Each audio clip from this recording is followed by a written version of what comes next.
প্রথম প্রশ্ন, ৩ কুল পাঠ করলে কি উপকার হয়?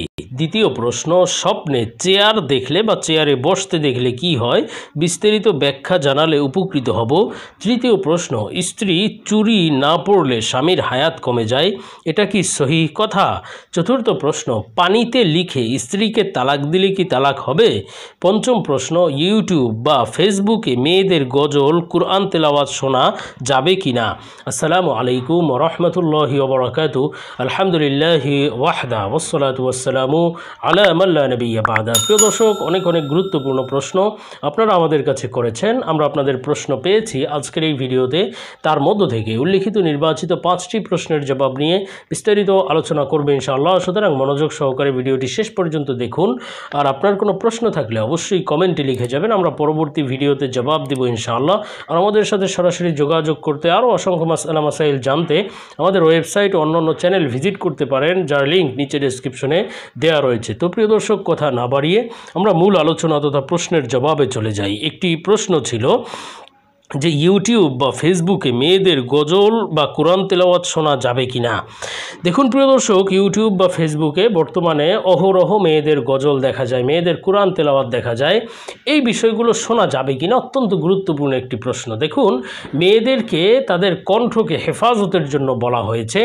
প্রয়োজন ছাড়া পরপুরুষের সাথে কথাবার্তা বলা, তাদের আওয়াজকে সংযত করতে বলা হয়েছে। এজন্য মেয়েরা অত্যন্ত সাদিদ প্রয়োজন ছাড়া পুরুষদের সাথে কথা বলবে না, এবং কোনো পুরুষ পর নারীর কথা শুনবে না, তাদের আওয়াজ বা কণ্ঠস্বর শুনবে না প্রয়োজন ছাড়া। সুতরাং ইউটিউব বা ফেসবুকে এমন কোনো প্রয়োজন হয়ে যায়নি যে তাদের কণ্ঠস্বর শুনতে হবে, তাদের কণ্ঠের গজল কোরআন তেলাওয়াত শুনতে হবে। এজন্য এটি জায়েজ নেই। ইউটিউব, ফেসবুক বা যে কোনো অডিও ভিডিওতে মেয়েদের কোরআন তেলাওয়াত, গজল ইত্যাদি শোনা যাবে না।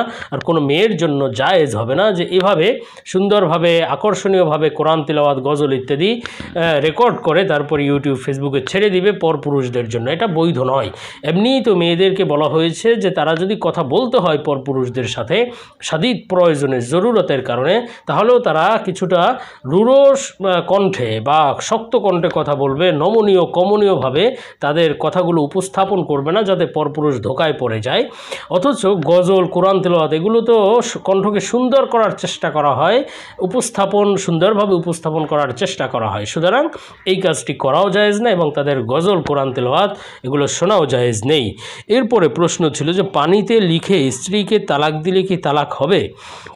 দেখুন প্রিয় দর্শক, পানিতে লিখে স্ত্রীকে তালাক দেওয়া এটি অপ্রকাশ্য তালাকের হুকুমে।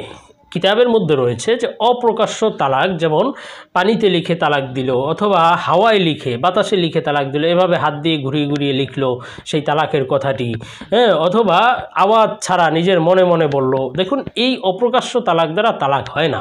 এজন্য পানিতে লিখে তালাক দিলে তালাক হবে না। হ্যাঁ, পানিতে লেখার সাথে সাথে যদি মুখ দিয়েও উচ্চারণ করে তাহলে কিন্তু তালাক হয়ে যাবে। এজন্য এ বিষয় থেকে সাবধান থাকা চাই। এরপরে প্রশ্ন ছিল যে স্ত্রী চুরি না পড়লে স্বামীর হায়াত কমে যায়, এটা কি সহি কথা? দেখুন, এই কথাটা আমাদের সমাজে খুব প্রচলিত রয়েছে যে স্ত্রী যদি চুরি না পড়ে, নাকফুল না পড়ে, তাহলে স্বামীর হায়াত কমে যায়, স্বামীর অমঙ্গল হয়, ক্ষতি হয়। এই কথাগুলো ভিত্তিহীন এবং বানোয়াট কথা, এবং হিন্দুদের অন্ধবিশ্বাস থেকে এই কথাগুলো মুসলমানদের মধ্যে বদ্ধমূল হয়েছে, মুসলমানদের ধারণাগুলো এসেছে। দেখুন, এই কথা বিশ্বাস করা যাবে না। মঙ্গল অমঙ্গলের মালিক আল্লাহ তাআলা, হায়াত মৃত্যুর মালিক আল্লাহ তাআলা। এজন্য স্ত্রীর কোনো কাজের কারণে স্বামীর হায়াত কমে যাবে, এই কথাগুলো সহি নয়। এরপরে প্রশ্ন ছিল যে স্বপ্নে চেয়ার দেখলে কি হয়? বিস্তারিত ব্যাখ্যা জানালে উপকৃত হব। দেখুন প্রিয় দর্শক, স্বপ্নে চেয়ার দেখার ব্যাখ্যা সম্পর্কে বিস্তারিত আলোচনা করেছেন আল্লামা ইমাম মুহাম্মদ ইবনে সিরিন রহমতুল্লাহ আলাইহি তার তাবিরুর রুইয়া কিতাবের মধ্যে, এবং সেই ব্যাখ্যাগুলো নির্ভরযোগ্য এবং সহি ব্যাখ্যা, যদি সেটি আপনার জন্য প্রযোজ্য হয়। সবার স্বপ্নের ব্যাখ্যা সবসময় এক হয় না। মানুষের ধরন ভেদে অথবা স্বপ্নের ধরন ভেদে, সময় ভেদে বিভিন্ন রকম ব্যাখ্যা হয়ে থাকে। তো যাই হোক, এগুলো মিলিয়ে নিতে হবে। আপনাদেরকে আমি সেই কিতাব থেকে শোনাচ্ছি স্বপ্নের চেয়ার দেখার বিস্তারিত ব্যাখ্যা সম্পর্কে। হযরত মুহাম্মদ ইবনে সিরিন রহমতুল্লাহ আলাইহি বলেন, কেউ যদি স্বপ্নে চেয়ার দেখে, তাহলে এই স্বপ্নের সাধারণ একটি ব্যাখ্যা হলো ইলম, অথবা আল্লাহ তাআলার দ্বীনের জ্ঞানের মাধ্যমে। চেয়ারকে যদি সে নিজের কাছে দেখে, অথবা চেয়ার সুন্দর উত্তমভাবে দেখলে, তাহলে এর ব্যাখ্যা হয়ে থাকে সে সুন্দর উত্তমভাবে দ্বীনের ইলম শিখতে পারবে, সে আলেম হতে পারবে ইনশাআল্লাহ। আর হজরত ইবনে আব্বাস রাদিয়াল্লাহু আনহু থেকে বর্ণিত রয়েছে, তিনি বলেছেন চেয়ার স্বপ্নে দেখার অর্থ হলো আলেম হওয়া বা ইলম বা দ্বীনের জ্ঞান শিক্ষা করা। আর হজরত ইব্রাহিম কিরমানি রহমতুল্লাহ আলাইহি বলেছেন যে চেয়ার দেখার ব্যাখ্যা হলো তিনটি। প্রথমত ইলিম বা জ্ঞান, আর দ্বিতীয়ত হলো পরহেজগারি, তথা সে আল্লাহ তাআলার প্রিয় বান্দা হতে পারবে, নেককার পরহেজগার হতে পারবে, এবং তৃতীয় ব্যাখ্যা হলো যে সে ন্যায়পরায়ণ শাসক হবে, হয়তো সে নিজেই ন্যায়পরায়ণ শাসক হবে অথবা ন্যায়পরায়ণ শাসকের সাথে তার সম্পর্ক হবে এবং তার মাধ্যমে সে উপকৃত হতে পারে ইনশাআল্লাহ। আর হজরত ইমাম জাফর সাদেক রহমতুল্লাহ আলাইহি বলেছেন স্বপ্নে চেয়ার দেখলে সর্বমোট 6টি ব্যাখ্যা হয়। এই 6টি ব্যাখ্যার প্রথম ব্যাখ্যা হলো সে কোনো আদেশ নিষেধ করবে, অর্থাৎ সে হয়তো কোনো হাকিম অথবা সে বড় কোনো বিচারক হতে পারে, সে আদেশদাতা হবে। এবং আরেকটি ব্যাখ্যা হলো সে ইনসাফের সাথে কাজ করবে অথবা সে ইনসাফ নিজেও লাভ করতে পারবে। আরেকটি ব্যাখ্যা হলো ইজ্জত সম্মান লাভ করবে, আল্লাহ তাআলা তার মান মর্যাদা বাড়িয়ে দিবেন। আরেকটি ব্যাখ্যা হলো সে নিজের অধিকার লাভ করতে পারবে। আরেকটি ব্যাখ্যা হলো সে সম্মান মর্যাদা লাভ করবে, তার জীবনে সৌভাগ্য আসবে। আর স্বপ্নে যদি কেউ আকাশে চেয়ারে বসা দেখে, যে সে আসমানে গিয়েছে এবং সেখানে সে চেয়ারে বসেছে, এমন কিছু স্বপ্নে দেখলে তাহলে এই স্বপ্নের ব্যাখ্যা হবে যে সে ইজ্জত সম্মান লাভ করবে, তার সকল আশা আকাঙ্ক্ষা আল্লাহ তাআলা পূর্ণ করে দিবেন ইনশাআল্লাহ, এবং মানুষের মাঝে সে সম্মান লাভ করবে, সবাই তাকে সম্মান দান করবে। আর স্বপ্নে যদি কেউ কাঠ মিস্ত্রির বানানো চেয়ার দেখে বা কাঠের চেয়ার দেখে, তাহলে এই স্বপ্নের ব্যাখ্যা হলো বিবাহের আলামত, হয়তো তার শীঘ্রই বিবাহ হয়ে যাবে ইনশাআল্লাহ। আর স্বপ্নে যদি বড় এবং পরিষ্কার পরিচ্ছন্ন চেয়ার দেখে, ব্যাখ্যা হবে যে সে বিবাহ করবে এবং সাথে সাথে সম্পদ লাভ করবে, মানুষের প্রশংসা লাভ করবে। আর চেয়ারে নিজেকে বসা দেখলে বুঝতে হবে সে কুমারী মহিলাকে বিবাহ করবে আর কুমার পুরুষকে বিবাহ করবে, এটি হলো কোনো মহিলা এই স্বপ্ন দেখলে। যদি চেয়ার ভেঙে যেতে দেখে, তাহলে এর ব্যাখ্যা হবে যে এটি তার জন্য তার স্ত্রীর মৃত্যুর সতর্কবার্তা বা স্বামীর মৃত্যুর সতর্কবার্তা। আর যদি কেউ চেয়ার ছোট এবং পুরাতন নোংরা এমন কোনো চেয়ার দেখে, তাহলে এই স্বপ্নের ব্যাখ্যা হলো যে তার স্ত্রী অসহায় দরিদ্র হয়ে যেতে পারে বা তার স্ত্রী পাপিষ্ঠ হয়ে যেতে পারে, এটি তার জন্য একটি সতর্কবার্তার বিষয়। তো যাই হোক, আমরা এর পরবর্তী প্রশ্নে চলে যাই। একটি প্রশ্ন ছিল যে 3 কুল পাঠ করলে কি কি উপকার হয়।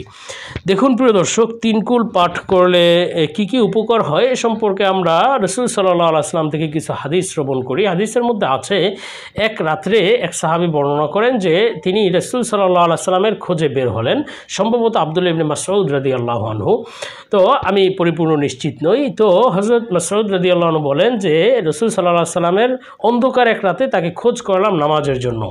তো এখন রাসূল সাল্লাল্লাহু আলাইহি ওয়াসাল্লামকে আমরা পেয়েও গেলাম। পাওয়ার পরে আমাকে রাসূল সাল্লাল্লাহু আলাইহি ওয়াসাল্লাম বললেন যে হে মাসউদ তুমি পড়ো।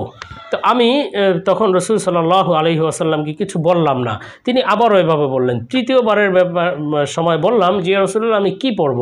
তখন নবীজি বললেন তুমি সকাল সন্ধ্যায় 3 কুল পড়ো, কেননা এটি তোমার জন্য অবশ্যই সকল শত্রুতা বিপদ আপদ সকল খারাপি থেকে নিরাপত্তা লাভের কারণ হতে পারে। আর রাসূল সাল্লাল্লাহু আলাইহি ওয়াসাল্লাম থেকে হযরত আয়েশা রাদিয়াল্লাহু আনহাও বুখারীর বর্ণনায় বর্ণনা করেছেন যে রাসূল সাল্লাল্লাহু আলাইহি ওয়াসাল্লাম এই আমল করতেন, ঘুমানোর পূর্বে তিনি 3 কুল পড়তেন। অর্থাৎ 3 কুল বলা হয় সূরা ইখলাস, সূরা ফালাক এবং সূরা নাসকে।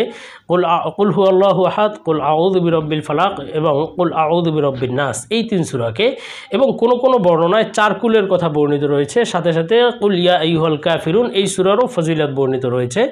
আর রাসূল সাল্লাল্লাহু আলাইহি ওয়াসাল্লাম এই আমলটি করতেন ঘুমানোর পূর্বে, সেটি হলো 3 কুল পরে তিনি 2 হাতে ফুঁক দিতেন, ফু দিয়ে তার সারা শরীরে এভাবে মুছে দিতেন, সামনে পিছনে যতদূর হাত যায় সারা শরীরে এভাবে মুছে দিতেন। এর মাধ্যমে অনেক ফায়দা রাসূল সাল্লাল্লাহু আলাইহি ওয়াসাল্লামের আমল থেকে বোঝা যায়।